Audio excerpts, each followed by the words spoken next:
friends. Thank you for joining again for another session on the Automation Diaries, the Wizards of Automation. We are very, very fortunate today to have an icon in the Indian technology industry, Mr. Peter Gartenberg, who was leading as the Managing Director India for SAP. And then subsequently, he was running the enterprise division for Microsoft in India. And now he's the Managing Director and CEO for Prism India. Welcome, Peter. Thanks, Uday. Delighted to see you. Thank you so much, Peter. Peter has been a mentor to me in many ways than one, and it's such a pleasure to have you today, Peter, on this Automation Diary session. I'm pretty sure that at the end of this session, there are quite a few viewers of ours from small, medium-sized companies, as well as large corporations who are going to take away quite a few nuggets from our discussion. Firstly, Peter, let me congratulate you on a very, very successful Prism World, as well as on being acknowledged as the #1 RPA player by Research and Action globally. Thanks so much, Uday, and I've always appreciated the partnership with you and your contributions to the industry, so thank you very much for this initiative. Yeah, we're very happy with Prism World. Of course, we wanted it to be in person, so this was our first virtual Prism World, but it was very, very successful, and it had some advantages in terms of the outreach and the accessibility for people around the world to Prism and to our partners and to our customers. So it turned out it was a very good format for us, and it's still available. People can go and access the presentations, and I would recommend that to anyone who wants to know more about what Prism is doing. So thank you for that. Yes, Peter, I attended both the days. I attended the first day for the clients as well as the one for the partners on the following day. And some of those speakers and the lineup that you had was just brilliant. And some of the content was truly giving us a peek into the future of what's likely to come in the automation industry. So bravo to the complete Prism team for getting this organized. Thanks so much for that support. Yeah. And Peter, just a little bit about the Research and Actions Award. Again, we've always been a highly rated, top tier as the pioneer of the RPA industry. But this one was very nice because it was further confirmation about Prism's strategy and approach to intelligent automation. So I think, it's very exciting that at this time, when a lot of our approach to intelligent automation has been so important during this entire disruption and this whole period, a lot of it was just further confirmation, a little bit of vindication, you might say, to our enterprise grade strategy, and how we drive, really true intelligent automation that's generating, rapid return on investment for our clients. So it was very nice to receive that recognition at this time. Peter, you've been meeting the senior leadership as well as the people who are on the ground actually doing automation work. What are you seeing as trends coming our way? What are the asks from these organizations? It's been a changing and evolving conversation, Uday, particularly coming out of the whole COVID situation.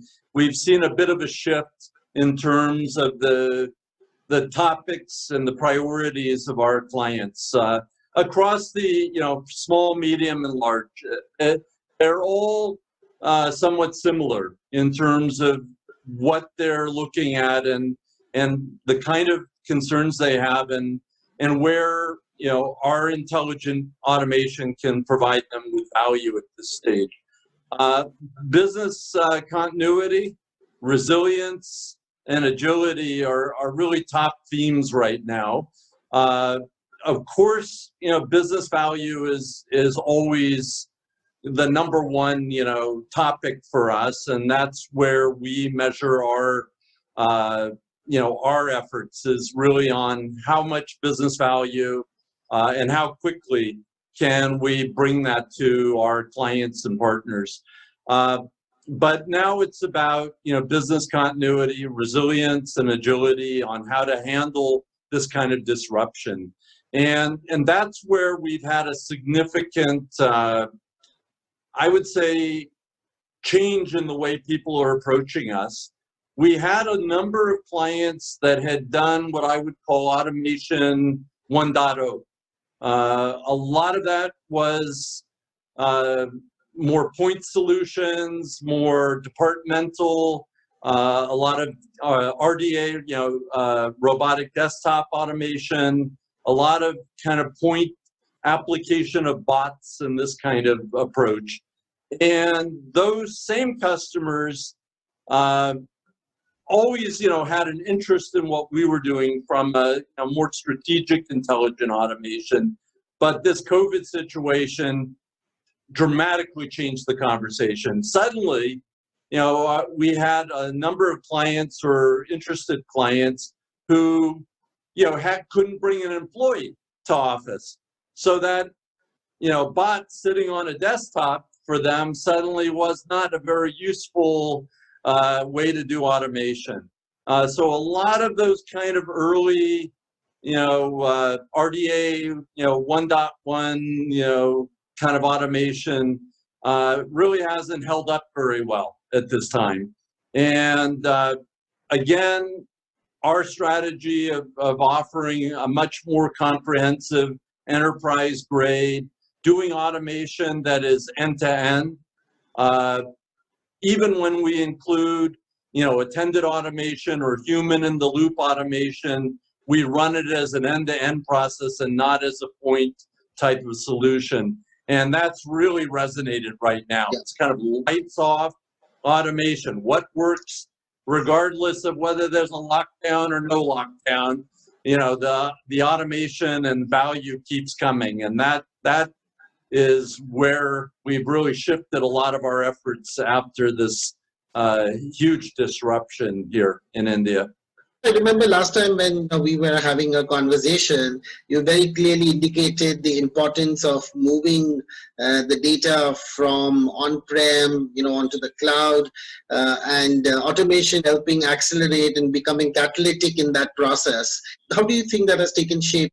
Well, again, not for, we're all, very sympathetic to the disruption and everything. So, I don't want to celebrate that aspect, but digital transformation, which is what we've always been kind of a key element of digital transformation and generating value from those transformations, that has been so accelerated by this disruption.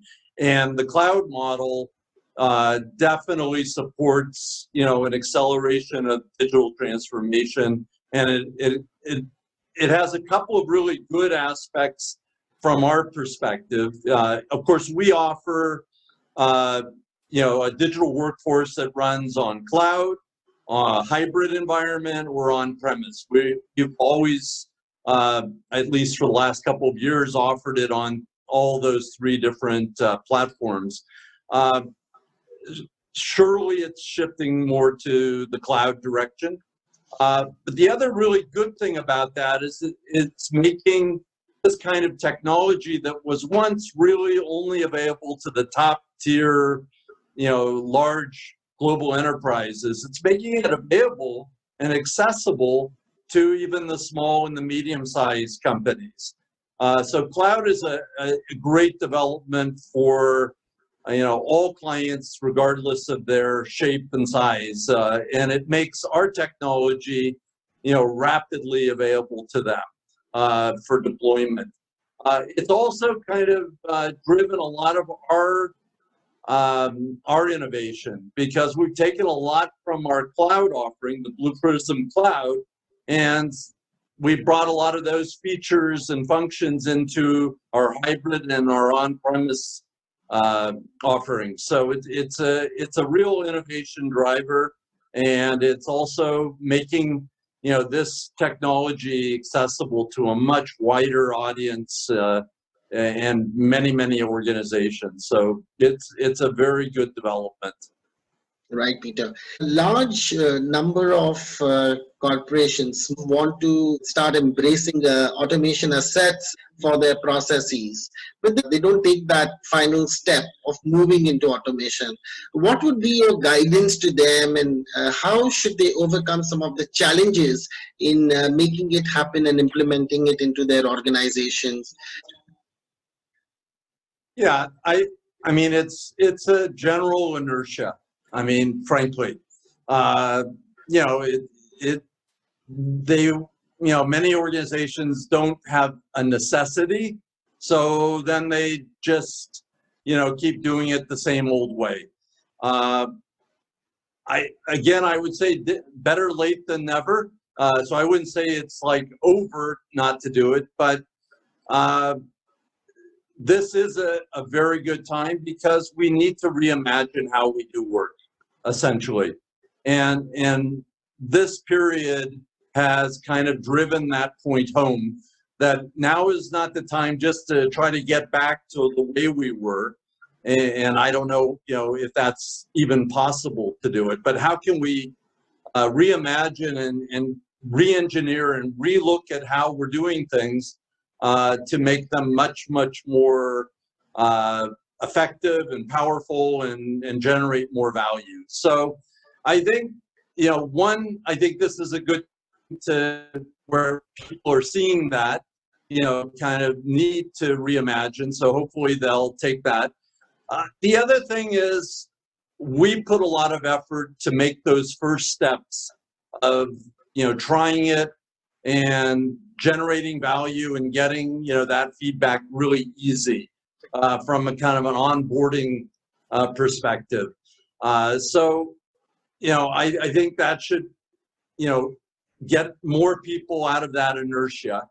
But frankly, I've worked with a lot of technology over the years, and this was a technology when I first looked at it that has the most rapid kind of return on investment. And that's not just in Europe or in the US, it's also in India. And I think if anything, what we've proven over the last couple of years in India is this is a technology that fits very well into the Indian environment. It can generate return on investment. And I would challenge any company, any leader in the organization who's not, learning about this technology. And the best way to learn is to start deploying it, try it out, bring on some processes, understand this technology, because it's going to be one of the most high impact technologies that we've seen in a long time. And, it's very easy to get it up and running. I mean, the projects that we work on in India, we're looking at weeks and months for return on investment in an Indian environment. It is astounding the kind of value creation and how easy it is for a relatively small investment. I mean, we're seeing, I've been, of course, working with enterprise software. We had software that took, a year, 2 years, to go live and to start generating value. This is software that generates value in a matter of months. And the possibilities for value creation with this software are just unlimited. And again, it fits beautifully into the Indian context on many levels. I mean, a lot of people focus in on FTE costs. We can show value there. I mean, that's one value. We can talk about, capital optimization, capital asset optimization. We can show rapid value there. We can show value, on revenue generation, customer acquisition. There are so many areas where we can show value. Compliance. Right now, we're spending we're running lots of automations around work from home scenarios, cybersecurity scenarios that we can enhance through intelligent automation. I mean, these are the projects right now, and we're getting them up and running in a matter of weeks. So again, I would really urge everybody, on the business side or on the technology side, this is a technology you need to understand and you need to start working with. And working with is really important. Studying it, reading case studies and all of that is great. But you should get and start applying and start running at least pilots in your organization with this technology, because that's the only way you'll start to realize that, all the possibilities, those lights just start going off. The second you start seeing, a blue Prism digital worker in action, you just go, wow, that would work in this scenario. I could get value here, value there. It's that kind of technology. So get started. It's not hard. It's easy. We've created an environment, a codeless environment that business users can operate in this environment. So it doesn't require a bunch of coders and AI experts. We do a lot of the heavy lifting for you. And we connect you into all kinds of innovation using our digital exchange into a global ecosystem of innovation that's happening right now. So it's not just RPA, it's AI is a key technology that we're bringing together and helping organizations realize value from artificial intelligence very rapidly. So need to get started. Great, Peter. That, especially coming from you, Peter, who is an authority in having implemented some of the world-class technology solutions across the globe and specifically in India. This is very, very reassuring and very, very encouraging for our viewers to take that leap and get into automation. Peter, every boardroom discussion today, you have automation as one of the topics: intelligent automation, artificial intelligence and analytics, hyper automation. We can talk a lot about these advanced technologies and emerging technologies. Do we really find those many use cases today in these companies? Yeah, again, that's kind of what our strategy has been, very much around that. I mean, and again, prior to joining Blue Prism, I worked with a lot of the most advanced artificial intelligence. I worked with, again, business process software, business applications on, I have a strong background in that particular area. The beauty of the strategy from Blue Prism was how to get all that innovation and technology and make it easily accessible so that you could start applying it to all different types of automation scenarios. And this is, kind of fundamental to our enterprise, wide type of automation, intelligent automation approach is the digital exchange. And there we've again made, further advancements in that area. But essentially with the digital exchange, you can grab a piece of artificial intelligence from the world's biggest innovators in that particular space or in an industry subsegment. You can get access to all that innovation, and with a drag and drop, you can plug that innovation right into your business process automation. So this is, that's the kind of simplicity you needed, because when I was working with those technologies in the past, everyone was like really excited by what they could do, but they didn't really know how it was going to generate value. And I think that's the gap that we've really put a lot of effort into bridging that gap. So now the smallest company can have access to the world's greatest artificial intelligence in driving one of their particular business processes that has a high impact. And the other thing is you can try it.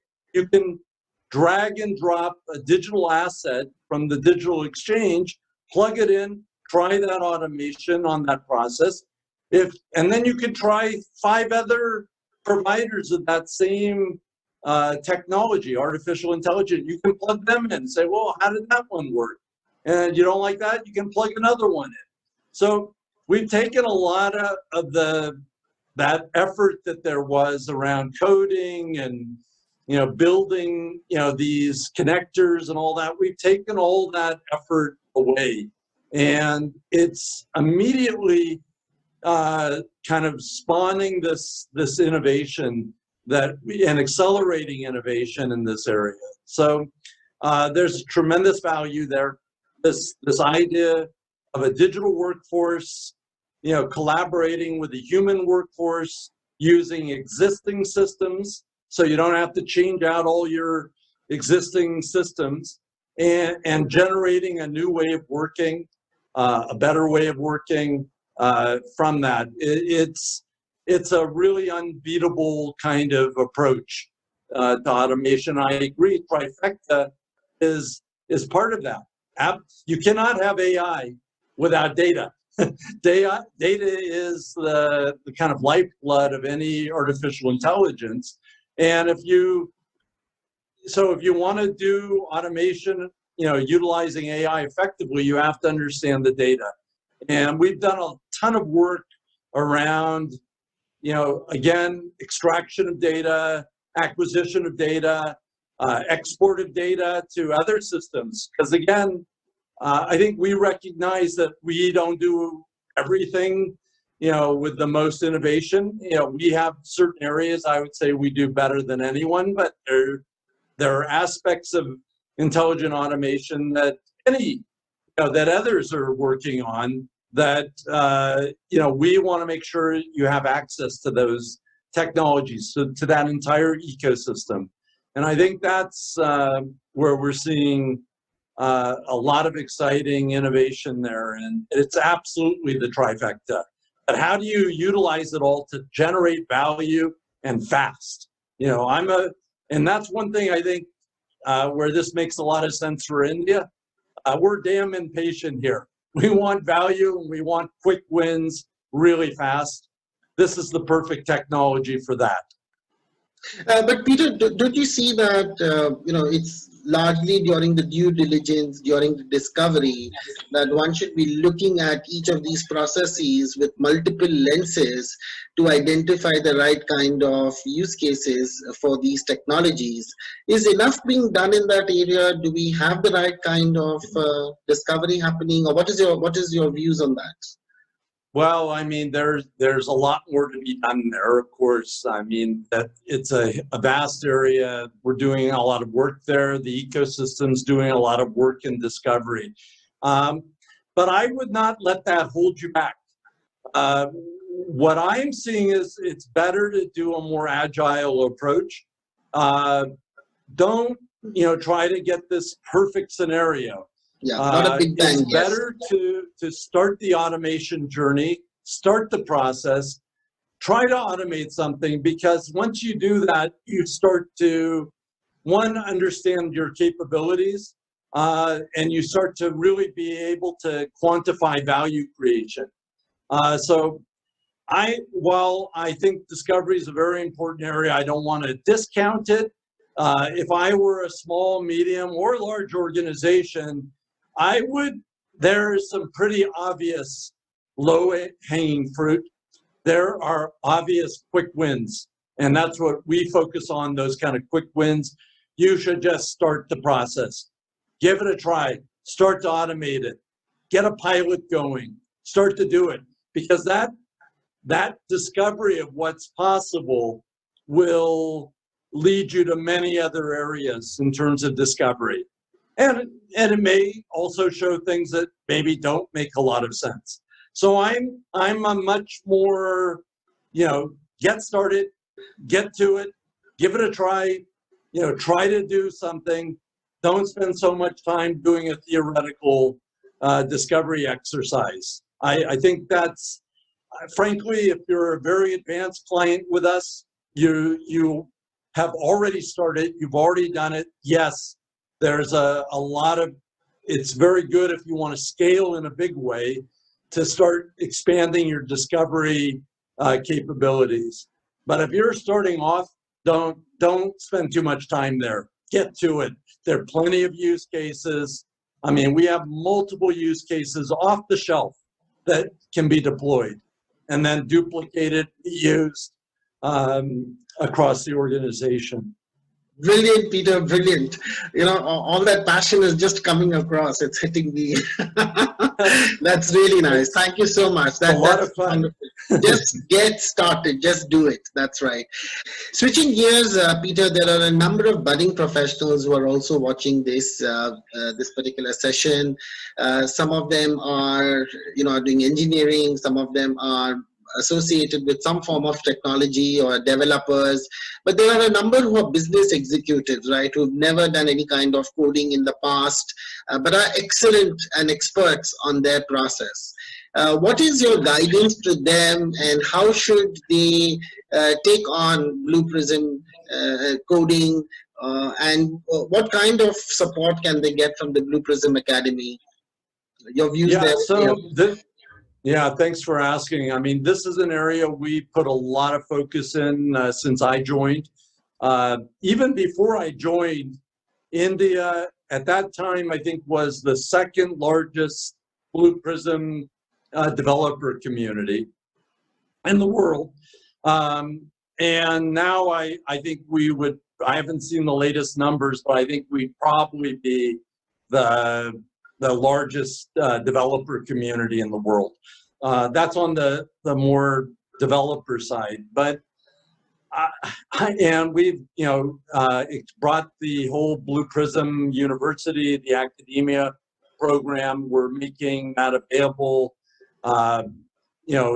to tier 1, tier 2, and even tier 3 cities and universities and colleges.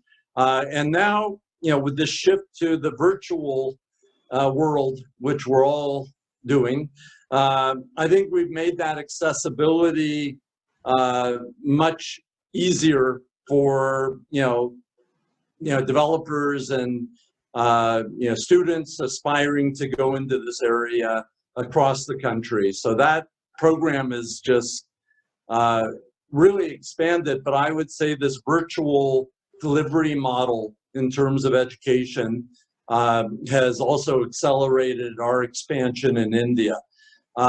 This is an incredible opportunity for anyone.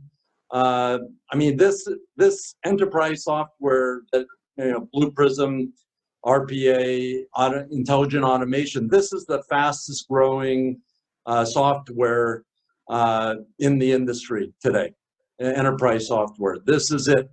And the thing to understand, if you're a student or somebody wanting to get into this area, you're not just learning about RPA. You're learning about artificial intelligence. You're also learning about data and all the issues around data analytics and data science. And so it's really bringing the major technology trends, cloud, it's bringing that in. It's bringing all the major trends today in technology together. And so if you build your expertise in that area, your kind of market value is just going to go way up. And frankly, we cannot meet the demand for our clients and partners across the world. So there's actually a backlog. This is a great place to build your future. The second aspect you mentioned about the business user. Again, for me, what's exciting is it's not just all these incredible, technologies that are coming together there, but it's also bringing that whole area of business process. And again, one, we allow a business user who maybe doesn't have all that technical background to innovate in this environment using tools from artificial intelligence, RPA, data science. So we're making that accessible to the business user, but also for a technologist and a student of technology, they're going to learn about business process. And I'm telling you, the value of putting those two together is immense. Because often we have somebody who's really good at business process, weak on technology, great at technology, weak on the application of that technology. So again, I think it's, if I were to pick an education track for myself today, and if I were smart enough to do all this, I would definitely get myself into this whole area of intelligent automation and definitely sign up for a Blue Prism course. They're available, and people should take advantage of them. Great.